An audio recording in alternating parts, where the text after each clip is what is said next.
This is a Galactic Network podcast.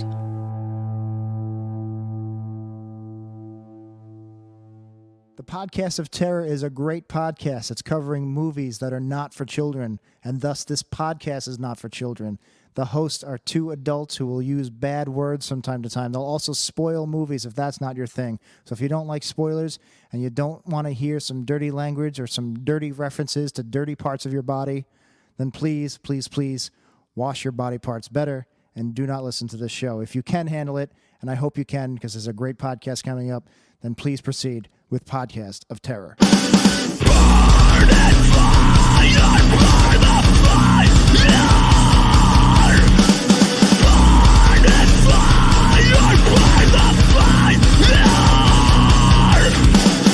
Kevin's great. Kevin just had a second steak in a row. It's like 2 days in a row you had steak, or 2 dinners in a row, not 2 meals in a row. Okay. Well, there's nothing wrong. I mean, I've had just only steak in a day. Oh yeah, I mean, I've done pizza for like 2.5 meals in one day before. It's because pizza is totally life. Fine. Pizza is very good. It's every meal. Yeah. God, Yes, it is. I can't imagine what it's like in Wisconsin. Well, you don't think we have pizza here? I mean, I'm sure. Oh, you do the cheese thing. Yeah. Oh yeah. Oh yeah. So there was yeah. a frozen pizza company had a brat and cheese curd frozen pizza in the grocery aisle. Like, I didn't know about it. Oh. Yeah. So How about that? yeah, I mean, I'm sure like our frozen pizzas. Well, and not only that, but you can get like New York style and Chicago style frozen, which is not the same. I'm not saying it's the same, but Chicago is only 3 hours from here, so. That's but I true. It's much probably prefer reasonable. Yeah, I much prefer thin crust to like real thick. Yeah. And that Chicago style stuff is like a pizza. It's like a pie. Yeah, it's like a quiche. Yeah, it's a bit ridiculous. Much. That's a bit much. What's your favorite kind of pizza? And they say it funny, pizza. Yeah, pizza. I like the thin crust, but not like so thin it's like.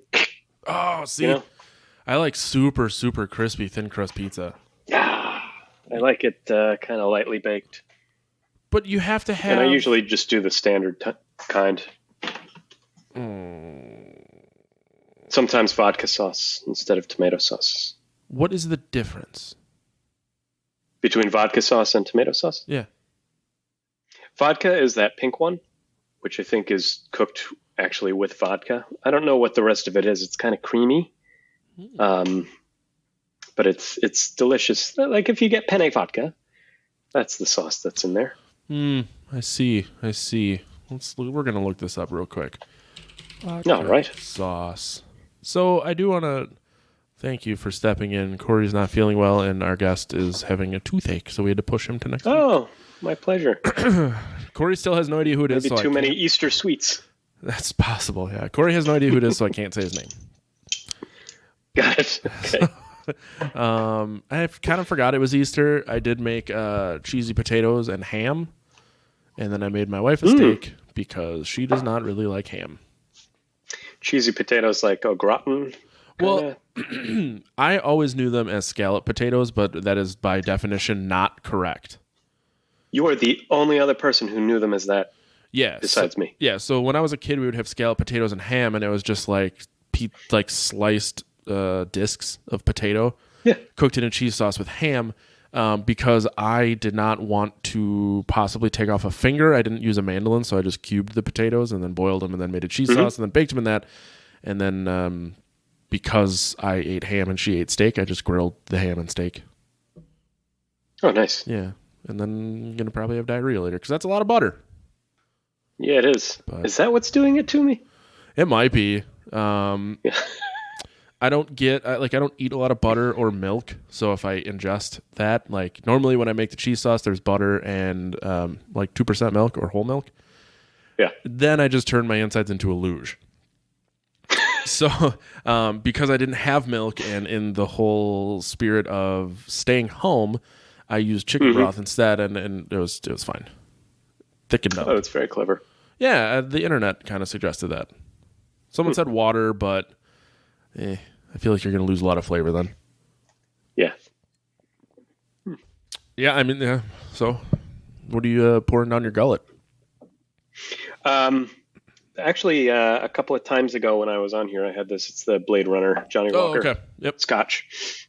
It's really good. I haven't had it in a while. I've been mostly bourbon lately, but the bottle levels just keep going down. So I was like, let me open up something else. And then just went great with my steak. Is it just one of the existing Johnny Walkers relabeled, or is it a new blend? It's a new blend, so wow. they say. Yeah. And I think I have, after this bottle, I have either 2 or 3 more, and that makes me nervous. Because it's probably never going to be made again. I don't see why they would. Yeah, I'm not entirely sure, unless they make another Blade Runner. There you go. I don't know. But would it be the same blend? Well, and that's what I'm wondering is if it's just like Johnny Walker Blue that they put, or black, or whatever. Yeah, I mean, I read about it and people are like, oh, it's probably just, like, people who hadn't tried it were like, oh, it's probably just the double black. And then people who drank it are like, no, it's not that. Double black, I think, is a seasonal blend that they do, but I'm not really sure. But I hear it's like okay. Yeah, I feel like I've seen a bottle of double black. I'm not like, I like Johnny Walker, but I don't like it enough, I guess. Yeah, I was gifted a bottle of the blue, and it's really, really nice. I don't know that it's $300 nice. Is blue the most expensive one? I think so, unless green is more. Oh, I didn't even know there was a green. Yeah, green, red, black, double black. Wow. Mm-hmm. What I heard is real bad. Oh, you know what? The Game of Thrones White Walker. Yeah. And the other one, I understand, were just double black reskinned. Oh. Did you have those? Nah, I heard they weren't that great.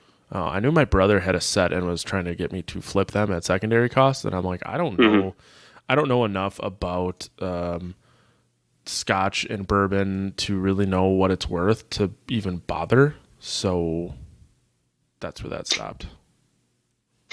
There are like 2 liquor stores equidistant from me. One of them sells the Blade Runner for $250. The other one sells it for $100. And Blanton's, it's the same thing. One of them, it's $99, and the other one, it's $250. And these are like 3 blocks from each other, which is for you. That's we have blocks here. Oh, you do? Yeah. Do 20 blocks make a mile? Because that's what the ratio is in New York. I believe so. I mean, we have like a standard city block. That's fair. I don't know. A street block is 1/20th of a mile, and an avenue block is 1/5. Oh, that's so if you're in Manhattan, the avenues are really long. Huh. Oh, I guess so. You have 1/5 of a mile before you have a cross street. Yeah. Today I learned something. Yes, you did. Wow. Now you can find your way around Manhattan. I feel like if I'm going to be there, I'm probably going to be with someone else who knows what they're doing. So I'll just leave that to them. Or cell phones and maps and stuff like that. Yeah, it's pretty hard to get lost in North America these days. Which is just amazing. Oh, yeah. I mean, look at the road system we have. You can get from your driveway to anywhere else in the country outside of Hawaii. Yeah, isn't that weird? A little bit. Yeah. I mean, it's kind of creepy, but I'm trying to think. Like, I remember way back when, and I feel like I may have told the story once or twice before, but when I first started traveling in a band, we would have like a binder full of directions to the next show. Mm-hmm. And the first I think we went out for like a week, and it was the first show we lost the binder. Ooh. And it's like, now what? So it was a lot of like learning how to use maps and stuff. Yeah. Which is fine. Like, it really wasn't the end of the world. And we had cell phones, so it wasn't the biggest deal. But I mean, this was 2004, 2005. Oh, so that's when like a Magellan was $1,200. Yeah. Yeah, GPS was incredibly expensive, so we were like printing MapQuest directions off, and Yeah. Yeah. Yeah. Before you go, though, so you can't change the order of the stops. No. No, I mean, luckily, like, I think the second or third night we were at someone's house and we just reprinted a bunch of them off. But yeah, still, it was like we were in Madison and then we went to Cleveland, Ohio, which made no goddamn sense. And then, like, Kentucky and St. Louis or something silly. So, it was whatever. If you know, like, what direction the next city is in, you can pretty much find it. Yeah.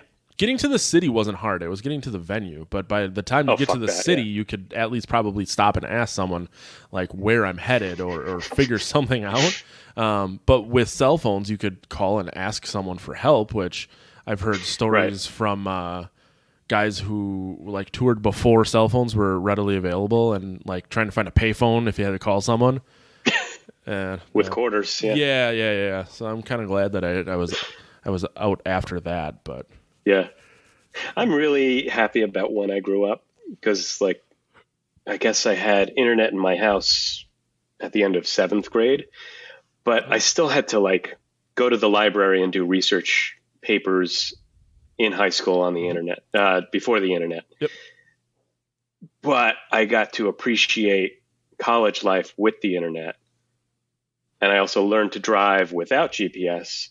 Yeah. But I appreciate it now because I, like, remember I used to get lost all the fucking time. Really? I used to be really good, and now, like, I will use GPS even if I'm going to work. Oh yeah, I mean it's different now. It's not even just about how do you get there. It's how long is it going to take you? Yes, and I mean it is creepy how they're down to the minute. So it's weird. So I don't know what you use for GPS. Probably your phone, like an adult. Waze. Yep. Okay.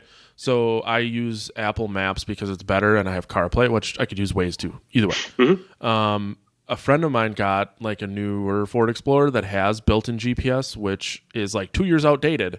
And in those 2 years, like, Milwaukee, there's an interchange that we drive through on the way to practice. It's been redone, etc. Yeah.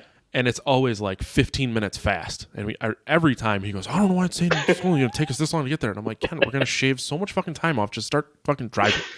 So shit like that bothers me. But it's also kind of proving, like, you mentioned, like, Magellans used to be really expensive. It was like, it was ideal to get a car with GPS in it so you didn't also have to buy a Magellan. But then they still hit you $150 every year for maps. And it's just outdated. And it's like, well, I now have it in my hand.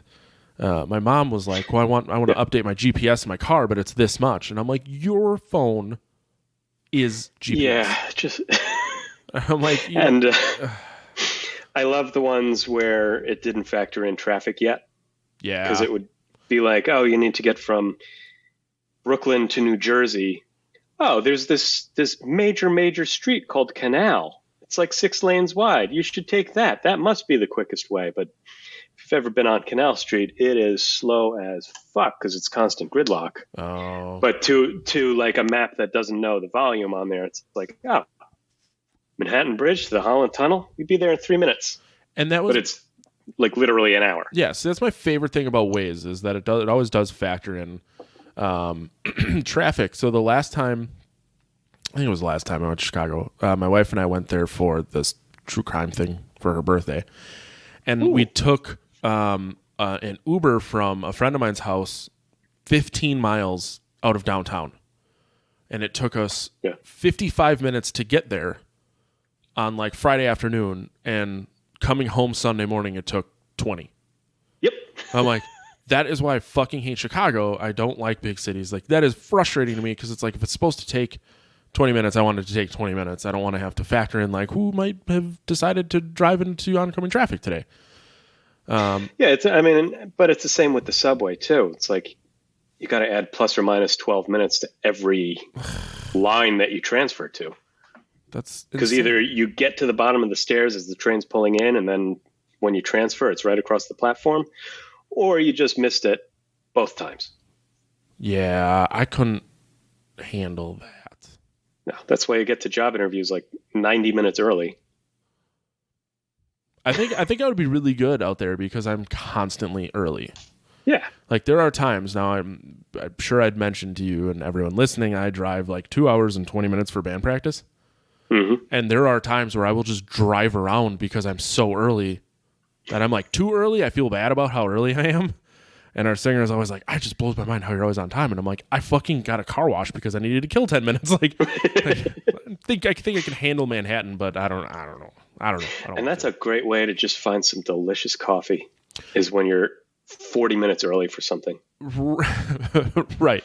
If you're like in a city, this is Burlington, so it's a little different, but I need to be more like when I've traveled for work on my own.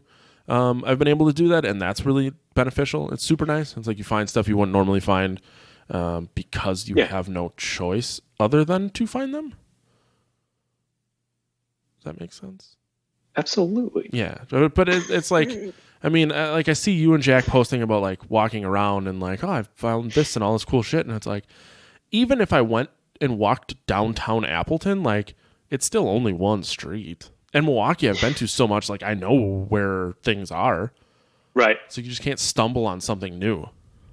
Yeah, when you've got a grid and you have like basically how you get from point A to point B in New York is you cross whatever street has the light.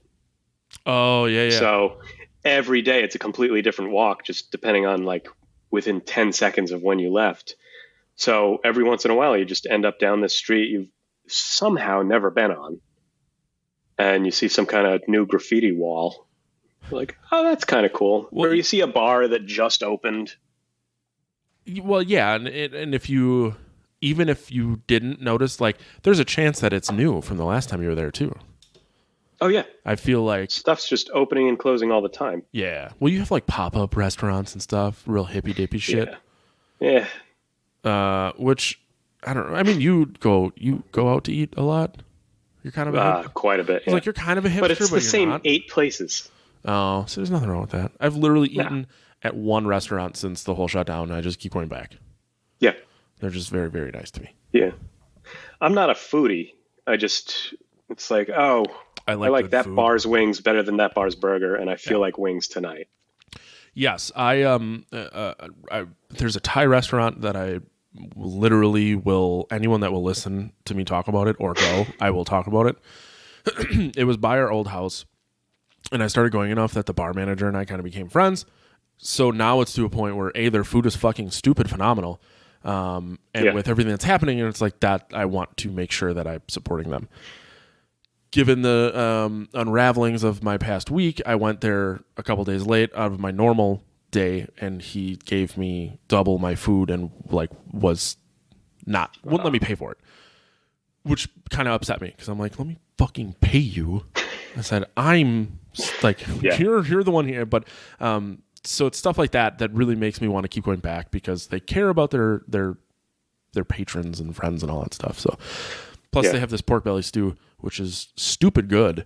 Yeah, it's just like a Lao broth with. I tried making it at home once and it wasn't the same. And then they simmer pork belly in it, and then hard boiled eggs, and you just put it over rice. Oh, that sounds good, dude! It's so good, but it's horrendous for you because it's just fat. It's fat and eggs and rice. Oh man, I don't pay attention to any of that stuff. I probably should.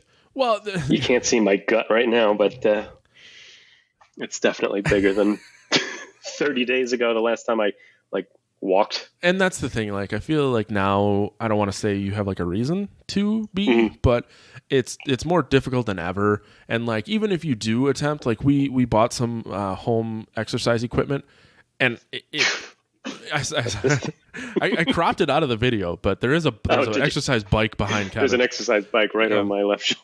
But like, stuff isn't being delivered. It can't be delivered because everyone's so back ordered. So we purchased like these TRX bands, and it was supposed to be 1 week, and then 10 days later they email us and they're like, well, we don't know when we're going to have this again, but in 3 weeks we'll send you the new one that we have coming. I'm like, fine, I see what you're doing, but it's still like at the end of April, hopefully there's the light at the end of the tunnel, and I don't really need this anymore, but I'll still use it. My wife wanted it, so. Ordering on Amazon has been like Christmas lately, because like, how is it for you? It's not the 2 days anymore. No, here neither. Quickest I've gotten something, I would say, is like 6 days, but there's other stuff where it's going to be like 3.5 weeks. So I order stuff as I need it, forget about it. Oh. And then like I wake up and it's like, your package will be delivered today. And I'm like, I don't remember ordering that. Yeah, but I did.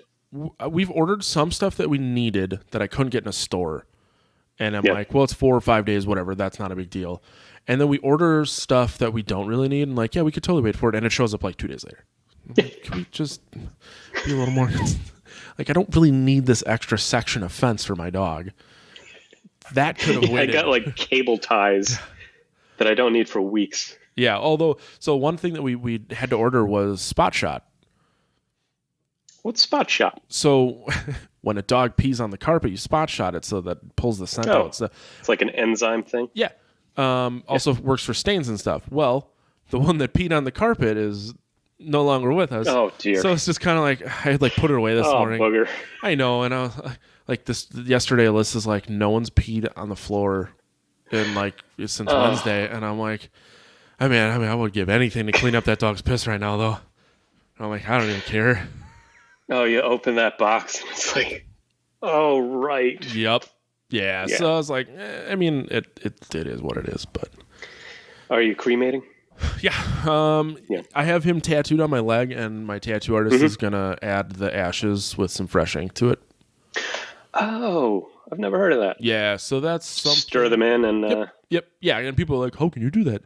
Ashes are carbon. Black ink is just black carbon and glycerin. So it's more of that. So it's not unhealthy. Awesome. Yeah. So another thing that I'm really excited, and you will be getting one of these.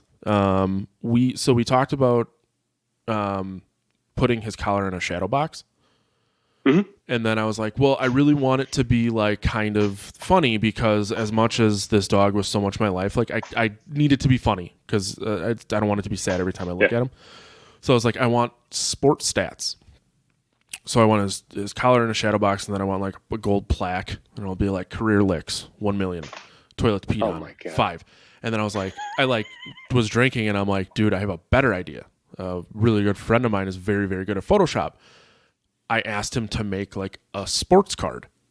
Yes. So the front will be his picture, and then it'll say like Officer Booger Sugarstein, because I always call him my Booger Sugar. Which is cocaine, if people aren't aware, which is even better. On his last day, I was like, Booger, you want to do some cocaine? He just kind of looked at me. But and then on the back, we had some stats, and it was like the toilets peed on, the career licks, the intruder deterrence rating is 100%. And then every morning when he woke up, he would yawn, and it sounded like this pterodactyl scream. So it was like average pterodactyl scream time. It was 2 seconds. So I'm really excited about that. Just because it's a way that I can. It's different, and I mean, you've been through it, so you feel like you completely understand. Yeah. The shadow box thing. When I started to worry about Peter, I bought one of these. Yeah. And did the paw print thing, and I was so glad I did, because it was not long. And I'm sure you've seen where I keep his ashes. Yes. In a box with him on top of it. This was like $200. Is it wood? The box itself was like $11. No, the statue of Peter.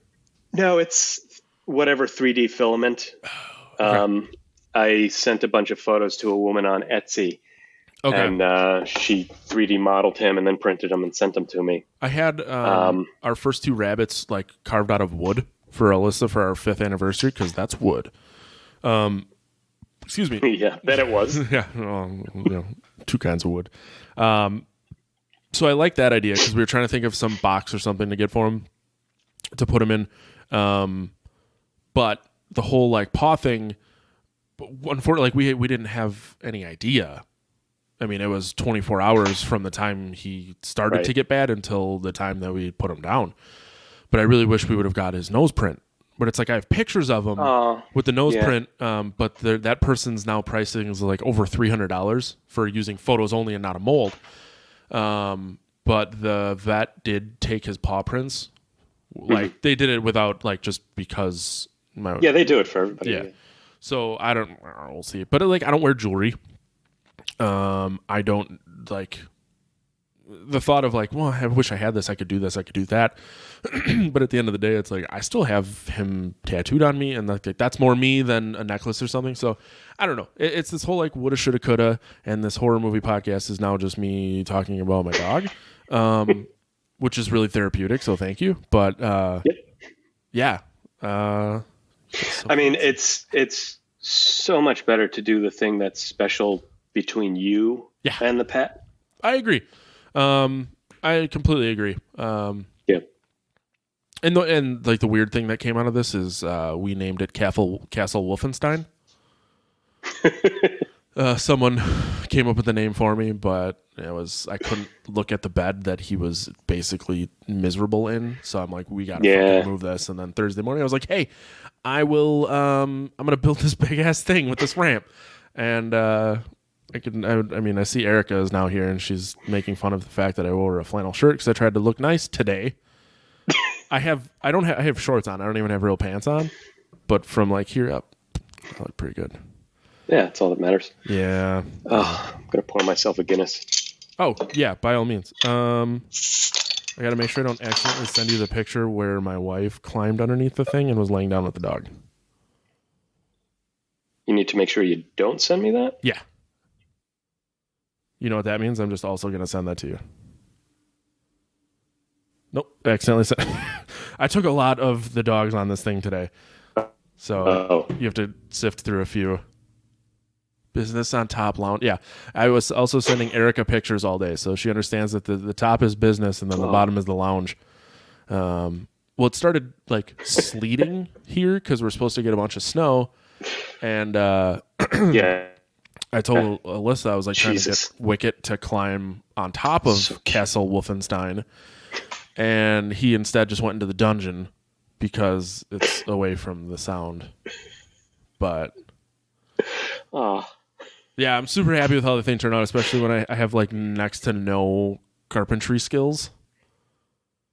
Yeah, I'm impressed. Yeah, me too. The spindles are hilarious. Those are Home Depot had those. They're just called gallery railing. It's just the whole idea. We're trying to stop them from jumping off of high places.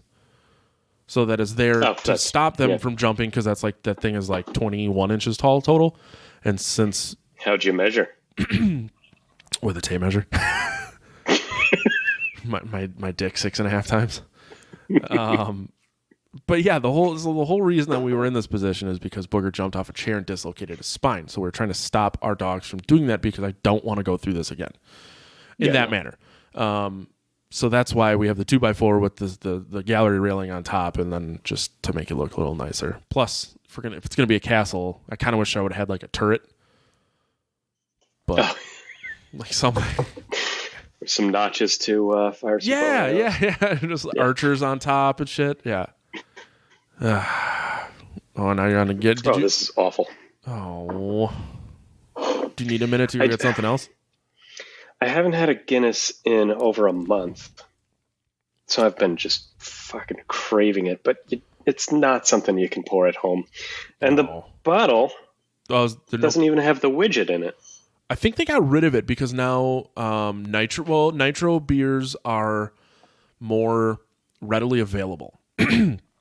Because obviously you're a Guinness man, so you understood that it was a nitrogen pill because it was not carbonated with carbon dioxide.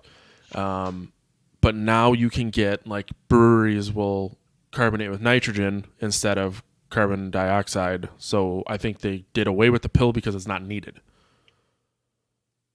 But that's half the fun. It's just like, oh, it's in there. Yeah. Oh, that means it's good. Yeah. Like, how much is that saving them per year? And that's the thing. Like, I don't even know, but there's something going to change. Are they still in the can? I don't even know if you have cans of Guinness around. I looked for cans, didn't find them, but the one in the can is kind of just a ball, I think. I think so, yeah. And the bottle one has a shaft to it. Phallic shaped. Yeah. I could have lied about everything. I don't even know. Well, that's kind of the point of podcasting. As long as you sound confident, it's fine. Yeah. Earlier today there's some guys out in, I believe, Ireland, that 7 p.m. their time, so 1 p.m. my time, 2 p.m. your time, on Twitch do a pub quiz. Like their job was doing pub quizzes. So with the shutdown, they started doing it on Twitch, and every once in a while we'll do them. So we did one with some friends today over FaceTime. And I answered something, and they were like, "Are you sure?" And I said, "No," but I was confident, and you guys believed me. So that's half the battle. Turns out I was right. There are 7 books in the Chronicles of Narnia series, not 10, like my wife does talked everyone into. 10 sounds like a lot. I agree, but I also thought 7 was too many. Because aren't there like 4 movies? Yeah, but they flopped, so they just gave up. There might only be 2 or 3 movies. I'm not a Narnia guy, but I feel like 2 movies. Yeah, the only reason I saw Lion, Witch, and the Wardrobe was because I watched the original in middle school. Okay. I know the one you're talking about. Yeah, that's the first one. Like the one. Yep. Yeah. And then didn't they do Prince Caspian? I believe so. And is a boat one the third one? And I don't think they ever made it to that movie. The third book is The Voyage of the Dawn Treader, then The Silver Chair, The Horse and His Boy, The Magician's Nephew, and then The Last Battle. I didn't realize that... Was that from memory? No. I'm looking at the Wikipedia page, although I appreciate your thought that I actually know what the hell I'm talking about. Yeah, it wouldn't be that cool because it's fucking Narnia.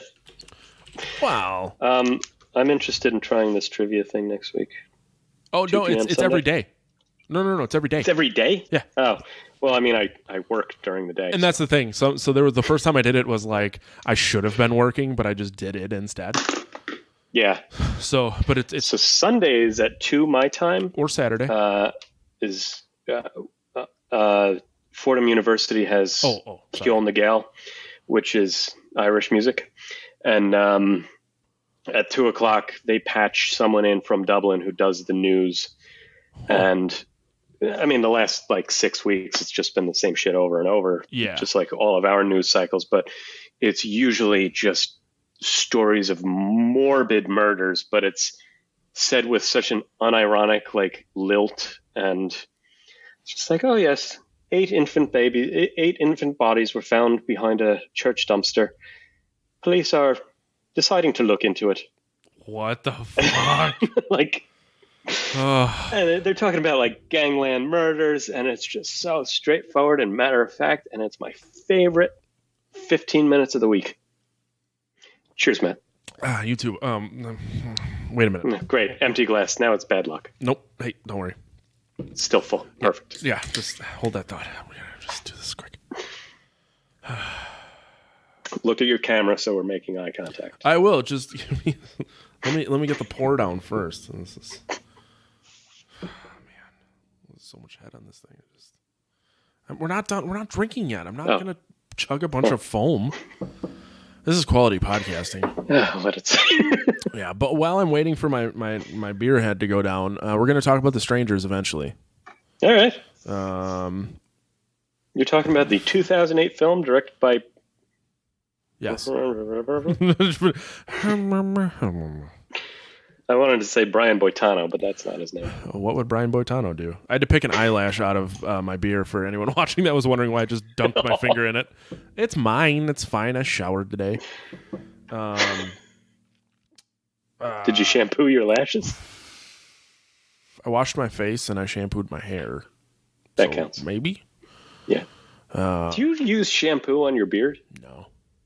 No. I used to, but I have kind of an oily face. So I don't really need to. What's the point? Yeah. Yeah. I don't keep this is probably the longest my beard is. I'll probably trim it soon. But my wife and I were trying to decide if she's going to cut my hair or I'm just going to have a man bun before this is over.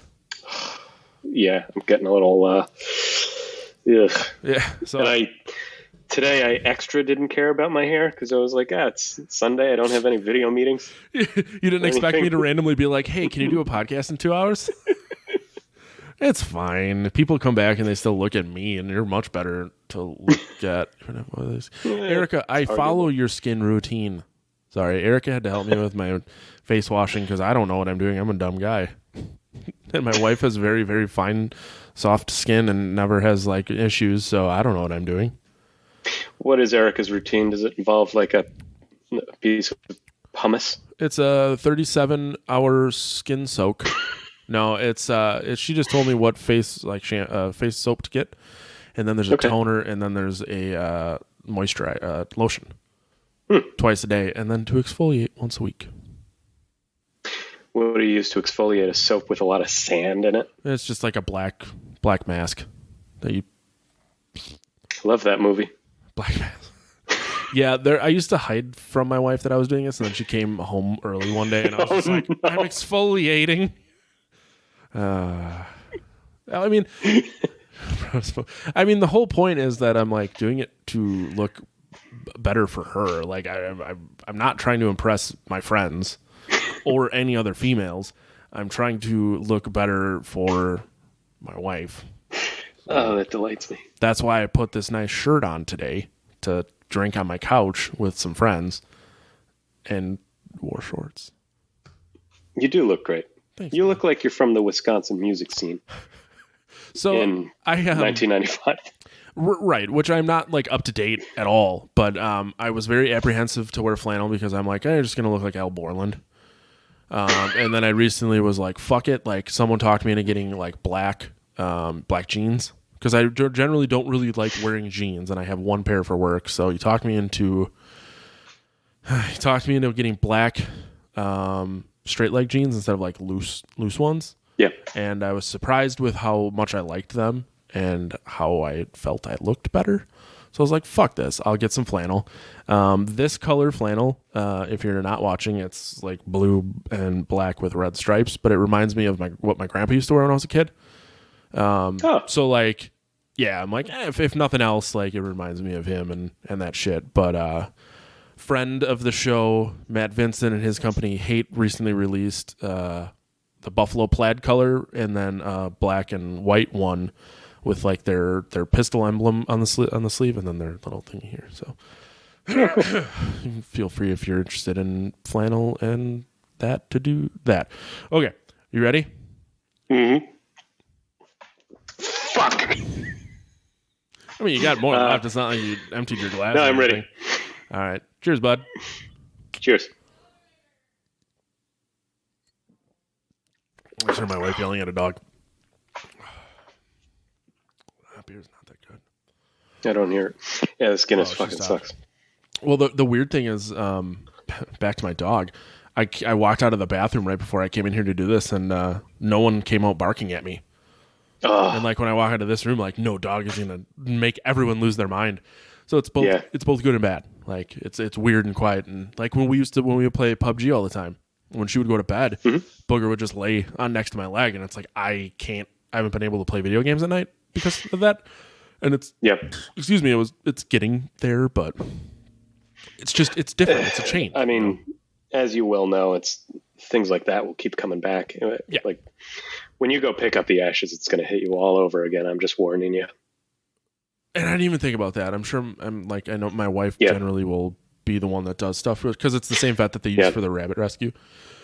But I mean, there's not a day that doesn't go by that I don't think about standing in a parking lot with, the back of our car open and my dog there and there. Yeah. She did lie to me about the whole euthanasia process. She's like, it's a 2-step process. She's like, you'll see him. What's up, Pete? She's like, you'll see him go to sleep and then they'll take him in and then that's when they'll stop the heart. And I was like, I can live with that. Oh, okay. Like, I can live with that. And I think she did it knowing that if I knew that I was going to watch my dog die, I wouldn't have been able to do it. Okay. So she told me like 2 days later, and then I was just like, why the fuck? I'm like, you fucking lied to me. But I was like, I'm so glad you did. Because if I wouldn't have been there, I would have been more upset with myself. Yeah. So it's kind of a 2-stage thing. It's just I've started to feel weird because me thinking he was asleep and I was like still hugging him and petting him and like his eyes were open. So I closed them and like his tongue was sticking out, which was adorable. And I'm like, I kind of want to take a picture, but that's weird because he normally never did that. Right. At the time, I was like, he's just asleep. It's not weird. And then when I think back on it, I was like, he's dead. That would have been real weird. Yeah. Oh boy. Sorry, I got to break the seriousness here. Pete says that the stream seems to have issues. Matt doesn't look drunk. I'm not drunk. Keep watching. Yeah, I'm on the. I mean, I didn't bring a bunch of beer in here, mostly because I was drinking old fashions all day. Going back to, because you did mention your love of Buffalo Trace when I sent you a picture of the old fashioned fixins. Yeah. How much is a bottle of Buffalo Trace by you? Probably $35. I got that for $21. Nice. Yeah, it was on sale, and I normally Beautiful. I'm not like a big whiskey guy. Yeah. Someone I work with, and it was at the Meijer next to my office, so I would just go there and grab something. I'm like, holy shit, it's $21. I'll buy a bottle. I was pleasantly surprised. It stemmed from a friend of mine making old fashions with Eagle Rare. Oh, I know. And Eagle Rare is also a Eagle Rare, Buffalo Trace, and Blanton's. Yeah. So I was like, Eagle Rare seems a bit pricey to be making a mixed drink with, but he's in a different tax bracket than us, so it's a little different for him. Are you familiar with the Blanton's stoppers? Maybe. I guess it depends on what you're referring to. It's the horse, right? There's there's a little horsey, and in front of the back leg is a letter. One of the letters from the word Blanton's. That's the O. If the bandwidth is good enough to see the O. Okay. So you may say, but Kevin, there are two N's in Blanton's, but there's one that represents the apostrophe. So my brother-in-law got me that barrel stave with holes drilled into it. So when you finish a bottle, you pop the horsey in there, and it'll spell out Blanton's. Oh, okay. So I thought I was okay. I didn't realize that every bottle was a different letter. Yes. Okay. That yeah. makes more So sense. when you're at the store, before you commit to buying it, you want to be like, oh. So That's not another S or whatever. What letters do you have? I have both N's and an O. Okay. I think. Ashley, I didn't want to forget that. I gotta ask someone that I know has Blanton's what letters he has. But Ashley, have you ever had Screwball whiskey? Is that the peanut butter one? Yeah. So no. Last time I visited my girlfriend on it was Valentine's Day weekend in LA. She had heard about Screwball whiskey. She looked up where it was, and there was a place like 2 blocks from her apartment. Yeah. So it was like, well, now we know where we're having dinner that night. And we get there, and they had no idea what the fuck we were talking about. But it was like, well, we've already like committed to dinner, so we'll eat here. It was fantastic. The portions were like this big of everything, and came to like $96. I flew back the next day. I had like a 9 p.m. flight, but I got, I'm a lunatic, so I got there at like 5:30 in the afternoon and sit down at the airport bar, and it wasn't Screwball, but it was another peanut butter whiskey. Mm-hmm. So I was like, well, here's a nice bit of kismet. I have to try that. And so I said, I'll take one of those on the rocks. And like the other 2 bartenders, we both kind of like, boy, we got another one. A fun prank. So like she tries to screw it off, but like the sugar has all like crusted it and everything. And she poured one for me. Now, are you about to say Erica works for Screwball or something? Because I'm gonna completely shit talk peanut butter whiskey. No. It's Ashley. I think she just really likes. Oh, I'm sorry, Ashley. Erica can fuck herself. So continue. It was bad. I'm not a big. And of course, it was at the airport, so it was like $15. Yeah. I'm not a big peanut butter fan, but I've had it. Actually, when we did the episode with Hornswoggle, he dumped a bunch of Screwball on my computer.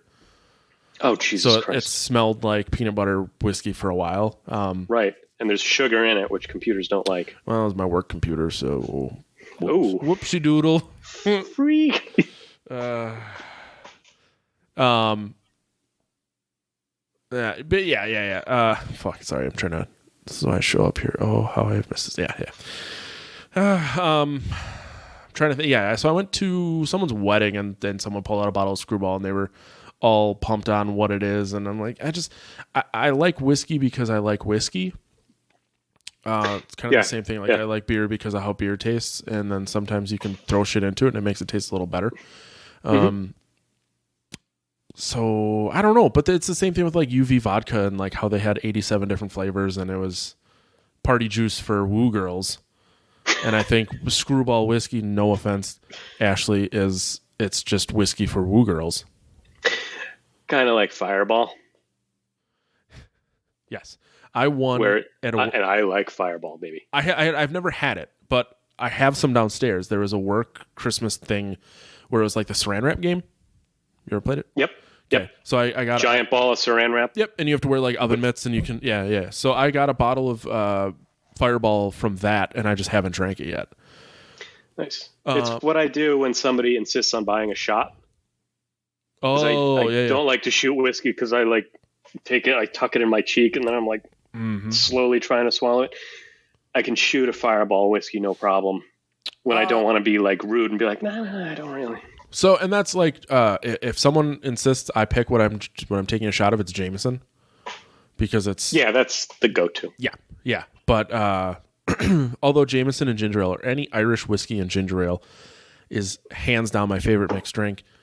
I do really like old fashions, but old fashions are just a lot of sugar. The way I make them are very, very sweet.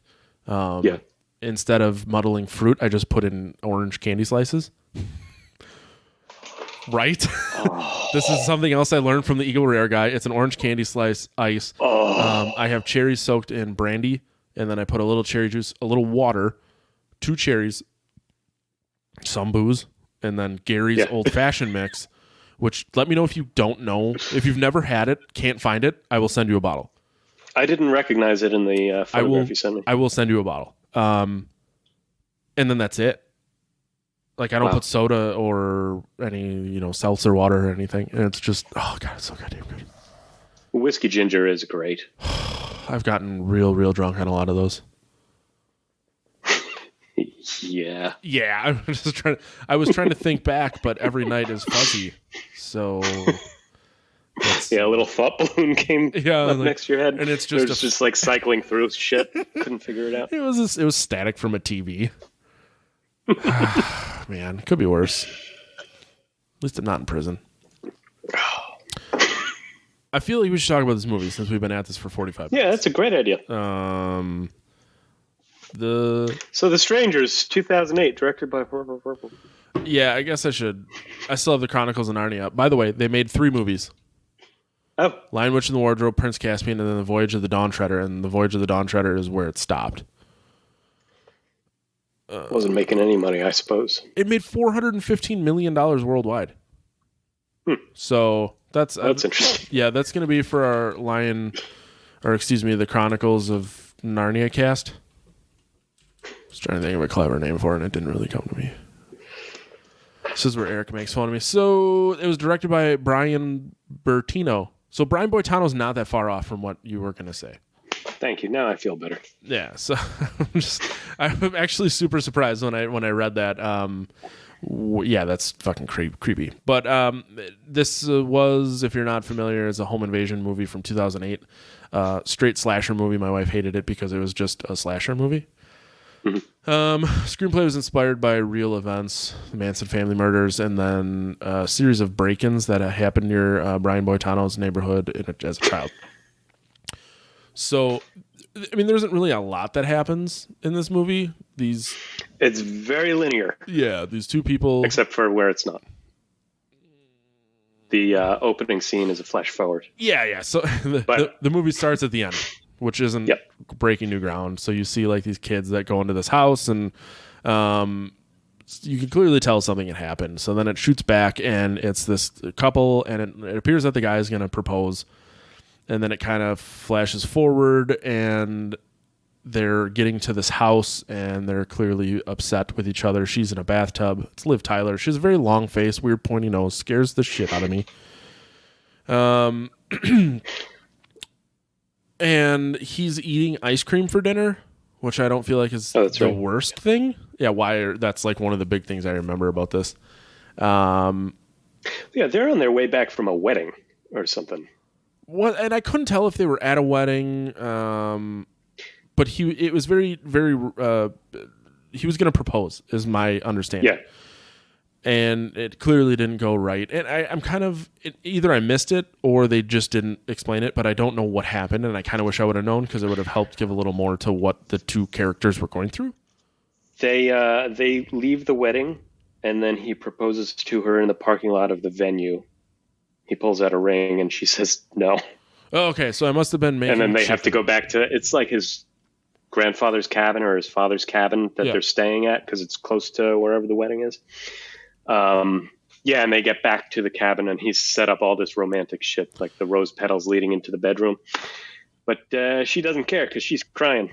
And it just keeps making her feel worse because like he had all this nice stuff planned and she just ruined it. Do you think any of this was needed for the movie? Like, do you feel really? Well, I was thinking that because nothing happens for a while. And that's why you have the flash forward at the beginning, because otherwise you wouldn't know what the fuck kind of movie this is. You spend a lot of quiet time with these guys where seemingly nothing happens. And I think that's kind of the point, is so that when the invaders show up, like this peace is broken. So when I first turned the movie on, the way that opening scene was with like the text explaining what happened and then the kids, I thought I accidentally turned on a Texas Chainsaw Massacre remake. Which isn't a bad thing because I do love those movies. But that was kind of one thing that kind of sucked a little bit. But I agree. Without that, you'd probably thought you were watching some weird love movie. Yeah, like a really quiet drama. Mm-hmm.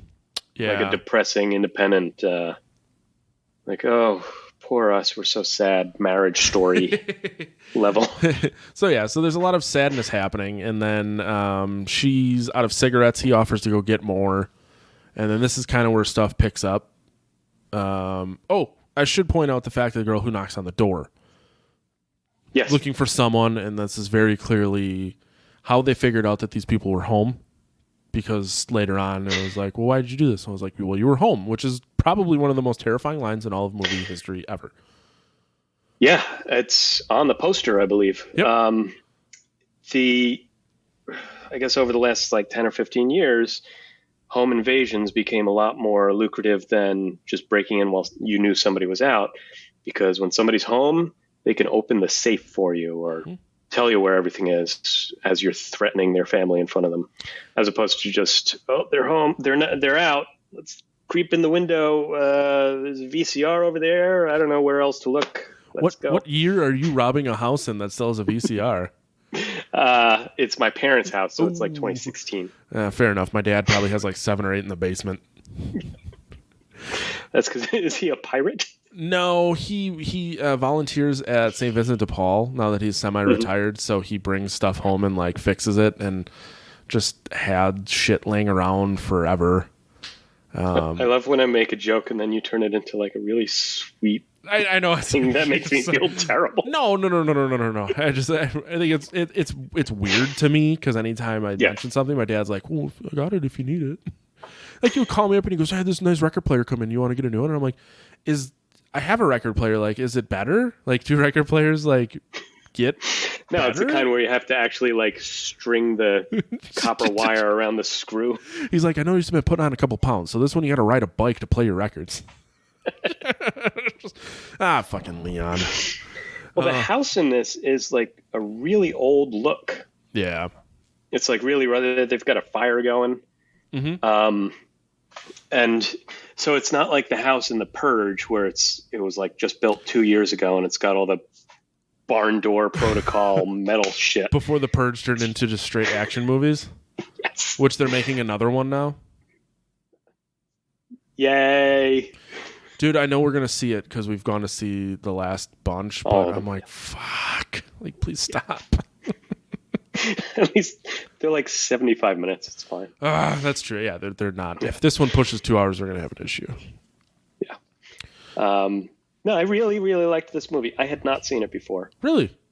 Yeah, it was just part of that string of home invasion movies that just, in my mind, they're just a parallel track with torture porn, which doesn't really do anything for me.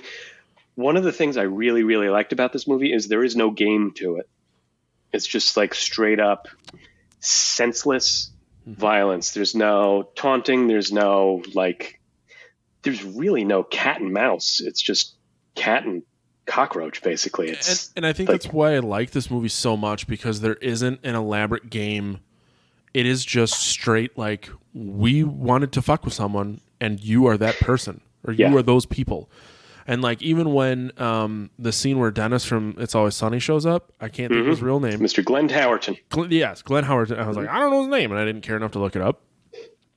But when he shows up, and it's like they let him go into the house knowing that he's probably going to fucking get shot because we know that guy has a gun. And then is exactly what happens. And then he opens up, they open up the window and they had written killer on it. And it's like, It's a total Shining moment. There are 4 different moments that are straight out of The Shining, but that one is exactly Scatman Crothers showing up, about to save the day, and then gets the axe in the back. The killer being written there, it made me think of something that kind of bugged me. You and me, we've played video games live over... Once or twice, yeah. And we're on walkie-talkies. We're coordinating, and we lose every single fucking time. These 3 invaders basically don't say a word to each other, but they've got this ballet of mayhem going on. So they remembered to bring something that it looks like if you had a really thick brush and you painted nail polish when they write killer. That took a little while. Well, and it's they wrote dry. They clearly wrote it backwards. Like red rum? Oh, because it's on the outside of the window. Yeah, they wrote it outside, so it had to be written backwards, which is it's like at old movie theaters in the 80s when a new animated movie would come out, and the one usher that knew how to draw would paint the characters on the inside of the window. Yep. And it's the new that new film, Oliver and Company. I'm pouring another. Oh, that's fine. I wish I should have brought a third. I could ask my wife to bring me one, but hopefully this one tastes better for you. It won't. No. So Dennis from It's Always Sunny, I know his real name, I just refuse to call him anything else, gets shot in the face. Poor guy. Takes one to the dome. His 4 minutes and 15 seconds in this movie are abruptly cut short. Wow, is that all he's in for? I don't even know. It may not even have been that long. But I think his corpse is in the movie longer than him. I was thinking about it. I was like, he probably only had to work 1 day on this, and then you keep seeing his corpse. It's he was in for 3. Yeah, maybe. But yeah, so, and like you said, it's this weird ballet, and there really isn't a lot that happens. It's just a lot of, I don't even want to say cat and mouse. It's cat and cockroach, I believe is what you said. Yeah. Cockroach implies it's cat and something who's very defenseless and not able to outsmart the... Well, they're very much I'm going to be here, so you're going to go this way. So you're just scattering away. So cockroach does work. There you go. There's a lot of boxing them in. Yeah. Especially with the car where it's they think they're going to get out and then the chick shows up and then, and I was like, well, if I were you, I probably would have just ran the guy over. Because I was thinking the same thing. Why don't you just floor it? Yeah, why not? What else do you have to lose? You're going to die or you're going to die. Or you're going to die and you're going to take one of them with you. One little thing where I was like, Yeah. So that kind of... Because I think at that point of desperation, you're just plowing right into the guy. I wouldn't know how I would handle it, but I would like to think that I would have probably run someone over. I was actually going to ask you that, how you think you'd do in a home invasion. Did you hear that one? I don't think well. No, I understand that in certain moments of stress, I get in my own head and I have a hard time making a clear decision. Did I ever tell you the story about the time a girl passed out in front of me? I don't think so. Yeah, so I was standing in this, it was a protein shake bar. It was a Herbalife place. Yeah. Hipster. Yeah, I used to try to do that instead of eat actual food. Didn't really end well for me. I think I just put on No, weight. that's fun. You're always hungry. It's great. Yeah, no, it's fucking terrible. I can't stand that. Then by the time I get home, I'm eating fries covered in cheese and gravy, whatever. But she was standing next to me. I didn't know her, and all of a sudden she just like went, and went down at my feet. And instead of being like, "Holy shit, get someone," I just like stepped back, and I just stood there, and I was like, "I'm useless." in the face of adversity, I am useless. Although, to be perfectly honest, if it was my wife and the dogs and stuff were here and someone came in, it would probably be a different story. Yeah, you got that motivation. Yeah, I mean, I do. I am armed, so it's like I have the means to stop someone. My initial idea would be intimidation to get them to stop instead, because I don't want to shoot someone. But if it's me or my family, if it's me and my family or them, it's going to be them. How about you? Here in New York, we don't have the guns. Do you want me to sound one with your bottle of Gary's Old Fashioned Mix? That's a great idea. I'm going to sure, prison. the U.S. Postal Service isn't really checking stuff too hard right now. So no, I know someone who works there, and he's like, "You fucking whatever. Yeah, you send drugs. No one cares." I was like, "Oh wow, that's awesome." Like when I send you pickles. Yeah, exactly. Pickles means beer. Yeah. The way my apartment's set up, like, it's very linear. Yeah. I mean, I have a fire escape, but I would just be so scared that the cats would get out. Mm-hmm. I'm on the 6th floor. Okay. I don't know what the fuck I would do in terms of like escaping. If we're talking about like I'm in bed and somebody comes in, I'm going out the fire escape. I would probably go. Well, I shouldn't give away my strategy. No, yeah, don't do that. I would go up rather than down because the roof is right above me. Oh, okay. Yeah, that would. I'm on the top floor, and I could get back in through like the roof door, down the stairs, and then maybe get behind the guy, and then what? I don't know. Yeah, you figure that out when you get there. Do you have castle law in New York that you know of? Is that like a stand your ground type of? Yeah, basically. Like my understanding is before they instilled castle law in Wisconsin, you had to be backed into the last corner of your house before you could defend yourself with lethal force for it to be considered legal. Huh. Yeah. Does castle imply like if they're at the moat, you can shoot them? Yeah. Yeah. If they're on your property and danger seems imminent, you can defend yourself. I mean, the definition of property is and that's there is none.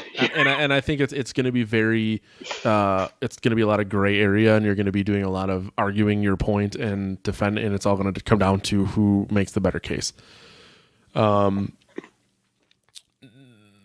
Now, I had a very crazy boss at my last job, and he once told me, he's like, if someone breaks in, he goes, call 911 and just scream, I'm in the last room of my house.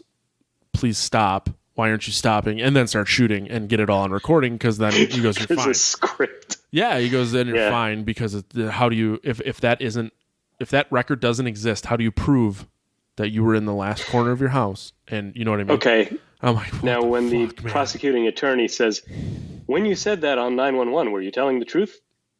Yeah, and that's the thing, dude. It's like, I just hope to never be in that situation. Yeah, no. I mean, you could spend all day practicing and rehearsing. Like we watched a lot of Doomsday Preppers before the pandemic, and I'm like, these people are coming in their jeans right now because they're like, we've waited for so long for this. And it's like, dude, I feel like if you spend so much time trying to prepare for something that may or may never happen, like you're just going to make yourself crazy. I mean, here's a controversial thing I'll say about gun owners. It's like a lot of them, and I mean, like, choose your words wisely. Gun owners. Yeah. A lot of them are like, oh, I can't wait to have to use this fucking thing. And that's the thing. My old boss, who was insane, was very much like, I don't want to ever have to use this, but if I do, I'm going to make sure I know how. Yeah, and that's I think what the Second Amendment is for. Yes. As opposed to like, Oh, it would be so fucking satisfying if some guy came up to me and tried to intimidate me and I just turned the tables on him. Oh, I hope that gets to happen. Yeah, see, I'm not that guy. The only gun that I bought was my 9mm because I wanted to have one in the event. The one I got for bird hunting and shooting trap in middle school, and the other two I was inherited when my grandpa passed away. So I told Alyssa, I'm like, I really want an AR-15 because they're fucking cool. And she told me no, and I'm like, okay. In PUBG terms, in video game terms, which one is that? Is that one of the loud I mean, ones? it's considered an assault rifle. Okay. Let's see, AR-15. The thing is they're very customizable, they're very light, and they're incredibly accurate. AR-15 in I'm looking up a PUBG. picture. Oh, it's that one. Okay. Yeah. Okay. I was trying to see what it is. Yeah. Oh, they do have an AR-15 in PUBG. At least at one point they did. Anyways, but yeah, it's that one. Like that would be in the event of a zombie apocalypse, which may happen. That would be the thing. That would be the gun I would want because that is very easy to take one shot and hit exactly what you want. Man, they're so light. What's light? 15 pounds? I don't know. Well, I mean, you can get them made out of like carbon fiber or like a very lightweight steel. Like this notebook of mine is virtual carbon fiber. So it has a 007s. But I don't think it'll actually. I think it's just like a stamped leather. 7 pounds. I think 7 pounds for an assault rifle is my favorite Will Smith movie. 7 pounds? Is that a real movie? You don't know that one? No. Yeah. Oh, Matt. Oh, it's bad. Come on. Oh, it's bad. I forgot about this. Yep. 08, 09, around there. 2008. I don't. And the poster is just this. his face. Yep, I remember the poster. That's the only thing. Just like Hancock, yeah. Why would I? Why? What's it? What is a what? It is a. Well, I have a lot of questions. If I may speak about that movie instead of Strangers, the strangers they all die at the end. The strangers get away. Yada yada. There's yeah. So Will Smith, I'll start at the end and work my way back. He had killed a van full of 7 people in a texting and driving accident, and including his wife. And I'm sure the van he crashed into was on its way to church or something. And so he spends the next couple of years of his life trying to recruit 7 worthy organ recipients. So like a blind guy that's very patient, somebody with a faulty heart that needs some shit. And then once he finally finds them, he kills himself with a jellyfish in the bathtub and lists those people as the people he wants his organs donated to. And it's like 7 pounds of flesh redeeming itself. I am not kidding, Matt. I know you don't believe me that this is what it's about.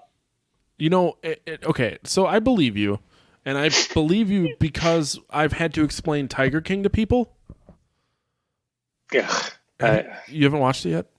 No. I'm not gonna. Why not? Because I'm so annoyed at how easily everybody fell for the viral marketing, just like that movie Bird Box. Same thing. Netflix thing that came out of nowhere on a holiday weekend or a weekend everybody was home. Mm-hmm. And how did they start marketing it? It was just with memes. So they pay a few people to put some memes, and people are like, what the hell? That sounds like a funny source for a meme. And then they watch it and post their own memes. And then once you get like 4 or 5 degrees out, it's like, who the hell told you about this thing? And they're like, I saw it on the internet. And they can't like remember any actual marketing other than every time you turn on your Apple TV and it's like Splash page, Tiger King. And I remember when it came out, we watched it because it popped up. And I remember seeing it and just being like, I remember hearing about this Joe Exotic guy, and we couldn't do anything. Oh, like in real life? Yeah, because this was just 2 years ago. And when the guy's name is Joe Exotic, like, that's all I remember was... You kind of know what you're getting. Yeah, so I was like, yeah, let's just give this a watch. So, but I totally understand what you're saying, and it almost sounds like you're jealous that you didn't come up with it first. I think what it is that I'm jealous that I fell for it for fucking Bird Box, and that movie fucking stunk. I don't disagree with you one bit. I didn't think Bird Box was great. I think nobody did, but they all like talked about it on New Year's weekend 2019. Oh, I guess I didn't realize that that's when that came out. Mm-hmm. Huh. Yeah, I mean, the thing with Tiger King, and I know you don't care, but it's just like so insane, and it's a true story. Now, where I get annoyed is the fact that now all of these people are like, quote unquote, famous. So, oh yeah, I mean, it's doing that like documentary thing when just like Thin Blue Line, when it's like, oh, the police decided to reopen the case because it matters now, or Making a Murderer, same thing. Yeah, well, I'm sure I've told you, but I lived in Sheboygan. So you watched Making a Murderer? Is that where Making a Murderer was? It was in Manitowoc, which is like 15 minutes north. I am not aware of the geography over there. Which makes perfect sense. But yeah, so Brendan Dassey was... So is that like a familiar case to you growing up? Yeah. Like, I remember seeing it on the news all the time, and I remember hearing people talk about it, but I never really understood the gravity of the situation. So Brendan Dassey was held in Sheboygan, and I delivered chicken wings there a lot to the cops. It was like one of my odd jobs before I moved out. So like I would be there all the time, like once or twice a week, and he was away. So I was like, we're watching this, and I'm like, holy shit, like it's all coming back. Like that was the same time. A friend of mine. I hope he ate wings in the interrogation room. I mean, have you seen him lately? It looks like he ate a lot of wings. Yes. But like, and that fizzled. Even around here, that thing fizzled. But like, her brother, my understanding is he works for the Packers. So a friend of mine, like our singer, interacts with him on occasion because our singer helps the Packers when they have shows there, like concerts. So it's like weird how it's kind of intertwined without knowing it. That is a little weird. Yeah. And I mean like that the sign for the salvage yard is now gone. They took it down because too many people are stopping to take pictures. Yeah. But I played in a band in Green Bay. The one that I was telling you about before, the first one I was in. So we're talking when I was like 19. I would drive past that thing 2-3 times a week. Didn't even cross my mind. Yeah. And it's like, you never really think about it. Now this thing comes out and everyone loses their fucking mind. And a friend of mine was a parole officer in Chilton, so he knew all those people, like Ken Krantz and stuff. Wow. Like when he got his whole like sexual harassment thing came out, and so it's like it's just really weird, and like you hear about these things and you're like, oh man, that's fucked up, and then it comes back on like this national level and you're like, wow. Mm-hmm. But it happens so infrequently. No, it matters to the world now. Yeah, it happens so infrequently here. Like I'm sure you living in a big city, you hear all this. Like I see your neighborhood app where it's like, oh man, stabbed with frozen hot dog 12 times. Yeah, like, and you hear about it that once and then never again. And before the apps, it's just like exactly. Maybe it would be on page 14 of the newspaper. Yeah, there was just no follow up to it. There was, I think it was 2015. We decided there was a shooting at a nightclub in Appleton, and it just was like there was a shooting at a nightclub. No big deal. Well, Alyssa watches a show called See No Evil. And for whatever reason, I decided to watch the newest episode with her, and it was about that shooting. And I'm like, what the fuck? Like, yeah. And the worst part is you can totally tell 9 times out of 10 when someone from Wisconsin is on TV. Because they all sound like mushmouth idiots. And it's like the more I drink, the more I sound like a mushmouth idiot. I understand it. But like they have, Brian, the victim's mom, and it was like, so we went and we saw him in the hospital and he didn't look good, no. Well, we asked him if he wanted a soda. I'm like, fuck. I'm like, you make us all look so bad. Another one? Yeah. I'm like, there was a kid. So in Sheboygan, where I grew up, there was a Piggly Wiggly, which is a grocery store if you're not familiar. A kid climbed inside of the claw machine, and it was on the news. And we had a show in St. Louis, and I met someone there, and I told him, like, yeah, I'm from Sheboygan and stuff. And he goes, wait, I thought that was a different country. He goes, the people sound so weird there. I'm like, yeah, no, they sound some real gems there. Because, I mean, we're super close. Claw machines, man. Yeah, man, that too. But we're like super close. I'm a fucking savant at those. Are you really? Yeah. I was always real bad. There was one when I would bowl junior league. There was one, so we would go and play it when we were done bowling, and I was always really bad at it. What's your secret? Oh, I have so many stuffed animals. I mean, part of it is you have to, like, they program the claw to be weak, like 6 out of 7 times. Oh, really? Okay. And they actually, like, change a dial on it because they'd be like, oh, this is the average cost of a prize. Mm-hmm. Make sure that the claw is weaker than what we would lose for that many dollars or whatever. So yeah, you just got to be able to decide you never get the thing you want. You get the thing you can get. Yeah. But sometimes I've gotten lucky. I've won more than 10 prizes. And to say 10, that sounds like not a lot, but think about like how many clawing machines you've played and probably never got anything. Never really thought about that. Wow. It's like my whole world's turned upside down right now.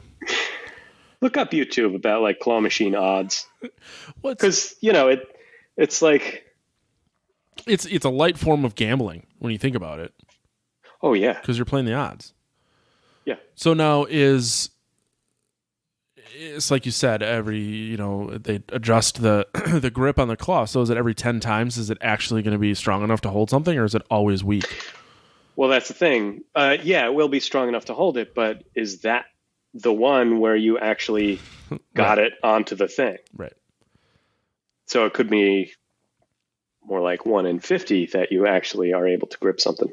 Yeah, man.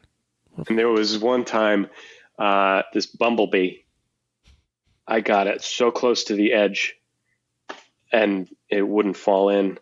So I finally like reached up and got it and dislocated my shoulder as I'm getting it. So I'm like, fuck, but I got it. But you dislocated your shoulder. Yeah. So it hurt for a couple of days, but I still have the bee. I would say in my bedroom. If you did not keep that bee, how long ago was this? Maybe 3 years. Did you think I was a kid? I assumed maybe early 20s. No. Early 30s. I like how a grown man in his 30s is dislocating his shoulder in a claw machine. I wanted that fucking bee. I hope someone laughed at you. I was with 3 other friends. Okay, so 3 people laughed at you. Yeah. Oh, man, is it a bee movie bee? No, it's just a nothing bee. Just a nothing bee. That sucks. It is not Barry B. Benson, if that's what you were hoping. I don't know enough about the bee movie, but I assume that is the character. I believe that is Jerry Seinfeld's character. I may be wrong. I've never seen it either. Are you serious? But I understand. Yeah, I've never seen it. But I think the bee fucks a human woman. All right, I gotta look into this real quick. Wow. Barry B. Benson. Yeah, you are correct. Still got it. Yeah, your brain kind of scares me sometimes. Me too. I don't feel like the Wikipedia page is gonna have directly Barry fucked a woman. So, well, Barry and I'm Vanessa. gonna Google. Does Barry B. Benson fuck a woman? You're ending up somewhere not good. Oh, they were married for 6 weeks. Yeah, human florist named Vanessa. So that woman from the Bee movie. I didn't fuck Barry B. Benson. I don't know what you're looking at, but it is terrible. Oh, it's a joke tweet. Oh, I didn't realize I'm fascinated with budgets and box offices of movie. The budget on this movie on the Bee movie was $150 million and it only made $287. What year was that? 2007. 2003-ish? 7. Yeah. Huh. It just still seems like a lot of movie and not a lot of profit for how popular this movie is now. By popular, I mean very pop meme-wise. Yes. Yeah. But it's kind of like when Snakes on a Plane finally came out and like all this internet hype about it, and then nobody actually saw it. I own it. So I don't know. Like, you own a copy? You've seen it? I have it on DVD. Do you? I've never seen it, and neither did most of the people that were like doing the online. I think it was like a whatever $5 bin. That's the only reason I bought it. I do not believe I paid full price for it. So it probably didn't even like go back to the studio. It went to I'm fairly certain. whatever reseller. Yeah. Yeah. Beat says that the budget on Box Office Mojo doesn't include marketing. So they probably didn't make any money because I think they marketed it pretty hard. Marketing is a very expensive thing. Aren't you a marketing guy? A trailer could cost $100,000 to make. Wait. If there's a big song in it, add another $40K. Okay, so a trailer could cost. Did you say 40 to 100 or 4,200? $40,000 to $100,000. Wow. Especially if you're including cut downs, like, you make your 2-minute trailer, then your 60-second online version, maybe 4 or 5 different 30-second TV versions, a couple of 15s. Wow. Yeah, it ain't cheap. That's weird. It's ridiculous. Blows my mind. And yet, if you tell me, we got to make a trailer, we got $12,000 for it, I'm like, fuck no. Huh. You don't think you could do any sort of trailer for $12,000? You could. I mean, you could. I mean, I feel like I should learn video editing and start making movie trailers. It's well, I'll put it this way: the editor, the guy sitting in the seat, is probably $600 a day. Wow. The room he's sitting in is probably $600 a day. The producer who's overseeing it might be $500 to $800 a day. And you got your bandwidth and your hard drives and whatever. It adds up. And rounds of review. If you're showing it to 9 different departments, if you're showing it to the director, that draws out the number of days you need your editor available. Color correcting is it could be $300 an hour. Sound mix. Wow. And if you license a song, get out of here. So it's like no one little exorbitant thing. Yeah. It's just a lot of medium priced things that add up quickly. And you pay for the good people that know how to do trailers because, let's maybe get it right on V3. Yeah. There was, I don't know if you watch stand-up stuff on Netflix at all. Every once in a while, yeah. So Tom Segura has a new one out, and I was listening to his podcast, and he was talking about how, the makeup person made him look like a clown, and they did, 12 passings of color correction to try and make him look normal. Oh, shit. Yeah, and I'm like, I fucking couldn't have been cheap for Netflix, because every time. No. Yeah. That's why you don't say, we'll fix it in post. Yeah, not with that at least. Not with video. But on the day when you've rented out like a, 20,000 person thing. Yeah. The overtime on the guys, because you're not shooting it in the middle of the day, you're shooting it at night after hours when they're probably making OT anyway. Oh, wow. That adds up. And so every minute, if you're the producer standing there, you're like, just get him out on stage. He looks fine. Yeah. I didn't even think about that. Huh. Yeah. I mean, especially with an animated movie or a Marvel movie, there's 7 minutes of credits with, 400 or 500 people in them. Mm-hmm. If each of them made $100 on the whole movie, you're at $40,000. But these people work 40, 50 days. Yeah. So it's, Robert Downey Jr. makes $20 million or whatever. But aside from that, it's just nickel and diming. That's crazy. Makes sense, though. Yeah. On that note, It does. we should probably wrap this up because That's a great idea. I have to pee. I believe you are familiar with the Marry, Fuck, Kill. I think we talked about it last week. I am, but we only have. I mean, I'm familiar with the concept, and we did it for The Outsider. But it's just which one would you? What do? are we? Would you marry? Would you fuck? Or would you kill the movie? I'd fuck it. I enjoyed it, but I don't want to see it again. You don't want to see it after tomorrow. So this is not the first time I've seen this movie, so I don't know. Maybe a repeat fucking, because I have enjoyed it in the past. I may in the future. So the whole reason that this kind of came to mind, a buddy of mine is trying to find movies for his son to watch. His son is a young teenage boy, and we were trying to find slasher style movies that were good, not a ton of violence and next to no nudity. And Strangers 1 and 2 are ones that came up. Same with Silent Hill and Drag Me to Hell that we talked about, because I think these are all PG-13. Yeah. You don't see like any knife penetration or anything, really. Nope. It's all just out of frame. That's an interesting point. Yep. I think that's how they got the PG-13. So that's kind of how the whole idea of doing this came to mind in the revisiting. So with that being said, like, I wasn't upset to have to rewatch this movie. I don't know if I'll really run out to do it again, because it is kind of like a whole lot of nothing happening and then a little bit of something happening. Yeah.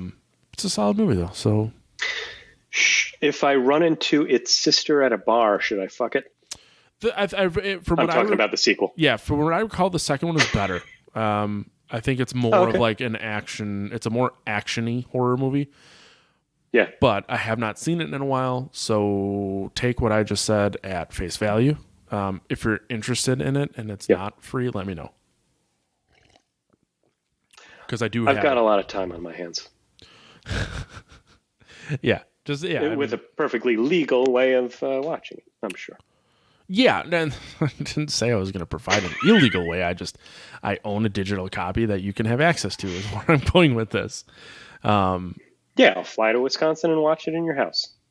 That works, sure. If that's how you want to do it. Flights are cheap right now. You're more than welcome. But yeah, so I know next week we're going to be talking 28 Days Later. Unless... Ooh, nice. Yeah, I forgot how relevant that movie is right now. Empty Streets of London, yeah. Yeah. I really was upset. I thought we were going to be watching the prequel 28 Days with Sandra Bullock, but that is a joke that never gets old, by the way. Every time. Oh, God, it's so good. But a lot of great... Oh, that guy in 28 Days Later. Yeah. So Christopher Eccleston, is he in it? Let me look this up. Brendan Gleeson. Eccleston, I think, is like the military general guy. And I want to say Naomi Harris of Skyfall is Selena, the woman in it, isn't it? Eccleston. Yeah, Christopher Eccleston is the Major Henry West. I don't know a lot of these people by name, but by face I did. Yeah. Excuse me. Yeah. I'm going to have to watch 28 Weeks Later, sorry. Whatever happened to Have you ever seen it? Yeah, whatever happened to 28 Months Later? I think people saw 28 Weeks Later and were like, yeah, that's enough. I saw it a long time ago and remember liking it, but I feel like it got good like 07, reviews. I want to say. Yep, 2007. Yeah. It did the Aliens thing where it was like small movie, very enclosed, make the sequel, big action movie, lots of machine gunnery. So Corey showed up in the chat. Hi, Corey. Hope you're feeling better. Oh, Corey. He said 28 Months Later was still being talked about last year. Oh, okay. And I don't never talk about 28 months. How long is that? 2 years and... 2 years and a season? 2 years and 4 months. No. Yeah, there you go. Yeah. 28 months. Why does any of that matter? Let's see. 28 months later, release date. Yada yada yada. Oh yeah, it appeared September of 2019. They were still talking about it. So who actually knows? It may never happen. I mean, here. 28 months later, why the third movie will probably never happen. So that's... There you go. I'm not going to read all this. Sure, that's a very reliable source you've got there. I closed it. There was a lot of words and no actual explanation. Yeah, screw that. Someone needs to give me a rundown. But, yeah. Thank you again for showing up short notice. My pleasure. You realize you have to say the line, Corey's line, right? Because he's not here. Oh, yes, Corey's line. Do you know it? We'll see when we get there. But that's going to do it for another episode of the podcast here. We'll talk to you guys next week. Bye. Stay scary, everybody.